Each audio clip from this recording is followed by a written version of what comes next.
Welcome to the New Life in Australia podcast, hosted by me, Karen Bleakley, founder of smartstepstoaustralia.com. Moving to Australia with my family was a life-changing experience, but it wasn't without its challenges.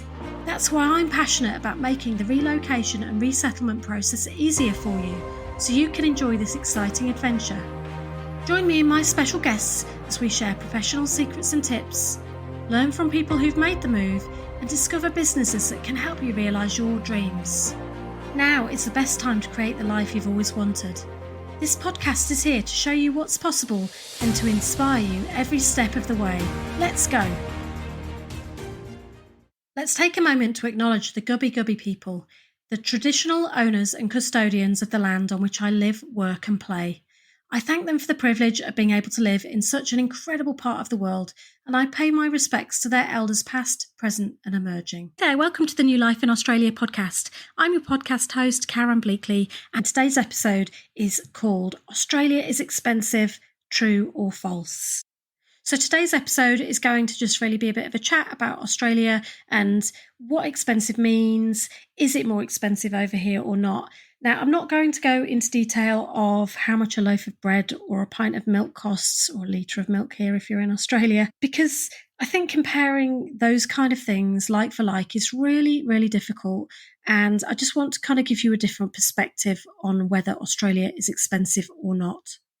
Now, it's difficult to compare because the exchange rate is moving all the time. So if you say that a loaf of bread costs this in Australia today and it costs this in England today, then that rate's going to change tomorrow and the next day. And it just makes it really hard because you're kind of trying to compare moving goalposts all the time.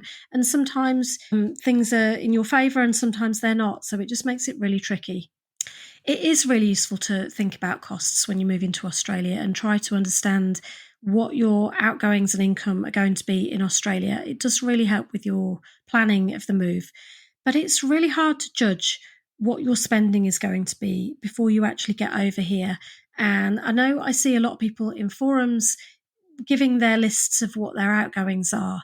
But one person's outgoing is so different to another person's outgoing. So I just kind of wanted to give you a different perspective on things here. I remember when we were planning the move to Australia, just after we got back from backpacking. This was 5 years before we eventually decided to make the move. And I remember being in a Moving to Australia forum online, and somebody posted their list of outgoings on there. And I remember converting that into pounds and really getting scared and thinking, there is no way at all we're ever going to be able to afford to live in Australia because those outgoings are so much more than what we were paying in England. It just really scared me, really put me off. And actually, we also at that point decided to pause the idea of moving to Australia and probably not do it because we were having kids and we didn't want to take babies away from grandparents and things like that. But the money issue really did put us off and it did really scare us. But the truth of the matter is that you don't know the context of the figures that people are sharing online. I didn't know the context of the person who wrote that list in the forum that day. And there is so much more to it. Not only that, but I also had a family member watch an episode of Wanted Down Under, and it was somebody who was moving to Brisbane in the episode, and that was the city that we were discussing whether to move to. And this family member said to me, "You are never going to be able to afford to buy a home in Brisbane. I watched Wanted Down Under and the houses were like X amount of money and they were so expensive. You're never going to be able to afford that over there." And this time, rather than letting it scare me, I also knew that at that point, I knew more information than this person who was talking to me. I'd been spending time on Domain and on real estate and having a look online at actual house prices in different locations. And I'd kind of narrowed down different areas we were looking at. And I knew that, yes, house prices were more expensive in the UK, but it was actually affordable for us. It was something that we could look towards. And house prices in a city are so much more expensive than in the outer suburbs. So this person had watched an episode of Wanted Down Under. They'd made a decision based off of that we couldn't afford a home there. But they didn't really understand the context of our move or where we were heading. They didn't really understand that just a few kilometres away, house prices were significantly cheaper. There were options for us for moving, and it can be really tempting to listen to people when you're making the move to Australia. There's people everywhere telling you how expensive it is, but I think it really pays to do your own research. And how expensive it is in Australia can really come down to the decisions that you make.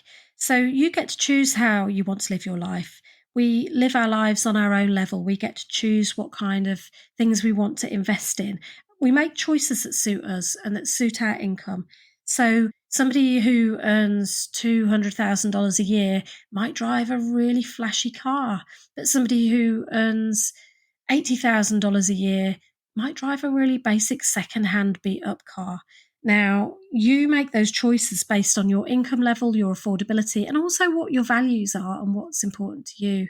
We drive beat-up old cars because the cars aren't really important to us. So it's not something I would dream of going out and spending $100,000 on a car. It just wouldn't fit with our lifestyle or our values. But everybody's outgoings are going to be really different, and that makes it very, very hard to compare. So yes, you can say how much a loaf of bread is, or a litre of milk, or how much is a unit of energy, or how much is your internet, all those kind of things. You can compare those things, and that can be useful to do. But I think there is so much more to the idea of your living costs in Australia. There's choices that you're making around where you're going to invest. Now, we live really a pretty frugal life in Australia. We choose to spend our money in certain areas and not to spend it in other areas. Now, other people couldn't live our lifestyle, it wouldn't suit them. So you each have to do what suits you. As I say, we drive really old cars. We don't have the latest gadgets, but our kids go to a private school. We have private health insurance. We have a takeaway a week, things like that. There are things that we decide that are important to us that we want to do as a family. We like to go on holidays and things like that. So we make choices around that. And I think that's really useful to be able to do that. So house prices is something that really comes up regularly when people are talking about whether it's more expensive to live in Australia.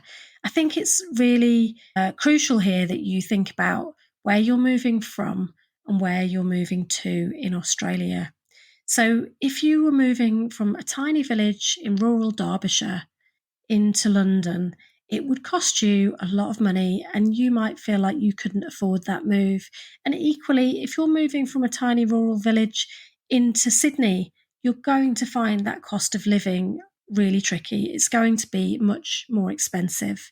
But if you are moving from London to Sydney, then it might be more comparable. You're going to be able to adapt to those costs much easier because you're used to living in a city. Now, I owned a house on the outskirts of Sheffield in a rural little village, and I can tell you now that it cost an awful lot more if I wanted to buy a home in a more central location in Sheffield. So I made the choice at the time to move somewhere more rural to afford the house that I wanted because I couldn't get that home in the centre of Sheffield. And the same applies in Australia. The further from the city you go, the cheaper it becomes. But also, the further inland from the beach you go, the more house you get for your money. And that's kind of a balance that you have to work out what's important to you. It's something that we really struggled with when we got here because we felt the dream was to live right by the beach. But we quite quickly, when we started looking at houses, realised that by moving away from the beach, sort of 15 minutes inland, we were able to get an extra bedroom, we were able to get a bigger plot. So it's all about compromising. Even in Australia, you're going to have to make compromises. Yes, houses in Australia do tend to be a lot more expensive, but they're a lot bigger. In the UK, we had a tiny 3-bedroom house with a driveway but no garage on a really busy street. And here we have a 5-bedroom house with 2 bathrooms and a double garage and a pool. So of course it's going to cost a bit more. It wasn't actually, ironically, that much more, but it was a little bit more. So you don't have to go straight for the dream property right away though. So we wanted a bigger house, but we ended up going for an older property that needed some renovating, and it had definitely got some upgrading that we needed to do to it. So we went for something larger with the view that over time we could make it into that dream house. You don't have to move to Australia and move immediately into your dream home right away.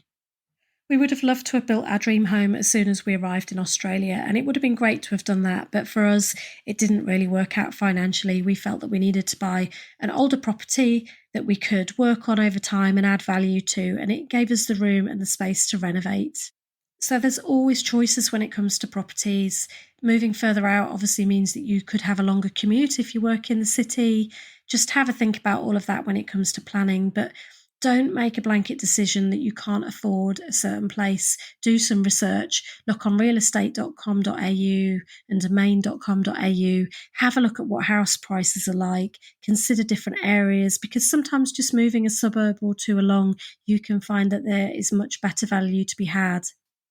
Now, income in Australia is something that gets talked about a lot. I know that our income doubled when we moved to Australia. So even though certain things in Australia are more expensive, you have more capacity to pay those things because you're earning more money, and that really does help.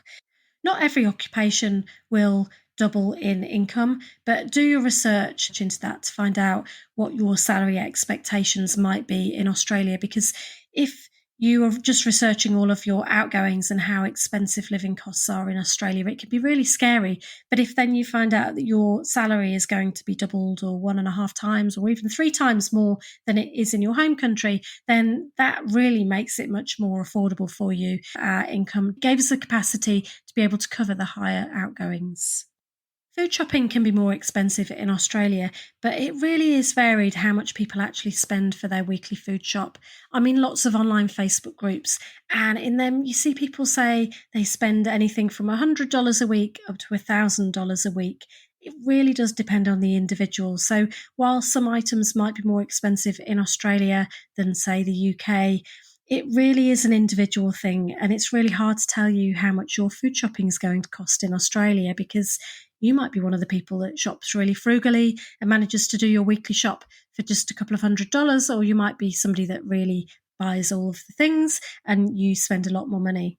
Also, eating in season is really important in Australia. It's really can cut your food shopping bill down hugely. So at the moment, I can't stop buying punnets of strawberries for $2 because they're my favourite, and punnets of blueberries for $2.50, which are my son's favourite. Now's the season to be buying those fruits, and we make the most of it. And we buy so many punnets of them during this time of year, and it's lovely. But I wouldn't dream of buying those things next year when it's out of season, because they would be just too expensive and they would add too much to our food shop. So I'm really careful when I go around the food shop to try to buy what is in season. Energy bills are something that have gone up here in Australia. I know they haven't gone up as high as they did in the UK, but they're definitely on the rise. So I know it's on my list of things to do is to do an energy comparison this week. So I want to see if we can save some money on our electricity bill. But recently I was looking in a online group about commenting about electricity prices and how much people pay. And somebody was saying that their quarterly bill was something like $600 a quarter. And there were all of these different opinions in the thread, and it was just really fascinating reading through them. One person replied and they said, "I can't believe your bill is $600. Mine is only $150. How is yours so high?" And somebody questioned them and said, "Hang on a minute, do you have solar installed on your house?" And they said, "Yes, of course."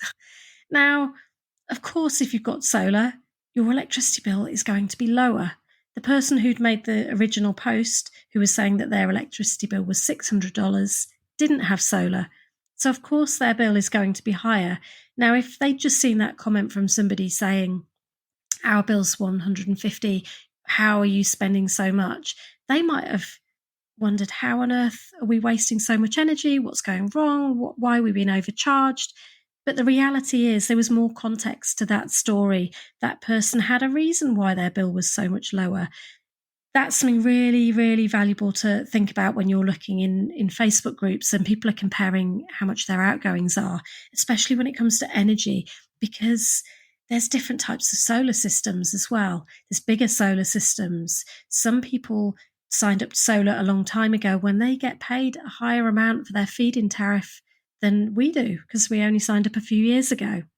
So I've got lots of friends who have solar and they don't pay a bill ever. They're in credit all the time. But the reason for that is because they signed up for their solar years and years ago when it was really valuable to do that. We signed up about 7 years ago now. And at the time we signed up, there was a cap as well on the size of the solar system that you could put on for the size of property. And we put on the maximum we could.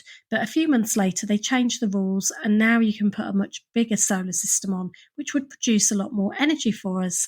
So there's so much involved in how much people are paying out for energy. And literally one house is going to pay something totally different to the next house. And it's really difficult to compare. Not only that, the usage of your energy makes a difference too. So I'm at home during the day, which means I'm using the energy during the day, using the computer, I do the washing machine, I put the dishwasher on, all of that kind of stuff, which benefits us because we've got solar so that I'm making the most of using the energy that we're producing. But if somebody didn't have solar and they're at home all day instead of being out in an office, then they're using up their home energy all day long. And if you've got a swimming pool, then your pool system will be running. That's an extra expense. I know that we saw a big jump from moving from our rental when we first arrived, which didn't have a pool, to moving to our house that did have a pool that we now live in. It was quite a jump. So there's all kinds of things. So when it comes to comparing how expensive it is to live in Australia, there's so much you need to take into consideration. So yes, lots of things are more expensive, but there are a lot of things as well in Australia that are cheaper than the UK. So eating out I find less expensive in Australia, and I find that the quality of food when you're eating out here is really good. I find that rates or council tax here in Australia is cheaper than the UK. And also going out as a family is a lot cheaper. So you've got so much free stuff to do. There's playgrounds, there's parks, there's beaches. Parking's usually free at beaches. You've got free beach barbecues, so you can go out and have a nice dinner and it doesn't have to cost you a lot of money. You just take your food with you to cook. And also I find that attraction tickets are a lot cheaper. We found it really expensive when we lived in the UK to go to any big tourist attractions, but here it isn't actually that expensive, and it's really good value to go and buy an annual pass at some of the big theme parks or the zoos as well. Then you can use them time and time again. And also quite often with the passes, you get money off in the restaurants and in the shop, so they can be really cost effective. So I think it really is swings and roundabouts. Some things are more expensive here, some things are cheaper here. But really, what matters less than whether Australia is more expensive is what your level of disposable income is in Australia, because that is what impacts your lifestyle. So it doesn't matter if everything's more expensive. If you earn a lot more money and you have more money left over at the end of the month to enjoy, then that puts you in a better lifestyle position. So everybody's experience is very different. It makes it really, really difficult for you to think about what your outgoings are going to be here in Australia, because the only person who knows what you want to spend your money on is you. So when you move to Australia, you earn in Australian dollars and you spend in Australian dollars, and you kind of need to let go of your old currency and thinking about whether something is more expensive or less expensive than it would be over there. It's less about whether it's more expensive and just more about whether it's actually affordable for you here. So I think it's really helpful to write a list of what kinds of outgoings you're going to have in Australia, and try, if you can, to put any figures against it, but just know that those figures might be subject to change when you actually get out here. There may be areas that you might find that you want to or need to compromise. There may be other areas that you decide you want to invest in. But it's your life, you get to choose. Just remember that your income when you first arrive in Australia isn't necessarily the income that you're going to be earning in 2, 3 or 4 years' time. You might change jobs, you might get a promotion. There's all kinds of opportunities waiting for you here, and they can all take you forward towards that dream life that you've been looking forward to. So is Australia expensive? Yes and no. It is more expensive. Income tends to be higher here, but the lifestyle is completely worth it, and I absolutely love living here. And I'm really glad that in the end I kind of let go of the stresses over trying to compare whether it was more expensive or not, and I just got on with taking action and actually doing it and moving to Australia. So I hope that gave you a different perspective on things and kind of took you out of that loop of trying to compare everything. You don't need to compare anything. You can just get on with it and make it happen. That's it for another episode. I hope you found it useful for your new life in Australia. If you did, please consider leaving me a positive review, as it really helps spread the word. Thanks for listening, and let's keep building your new life in Australia one episode at a time.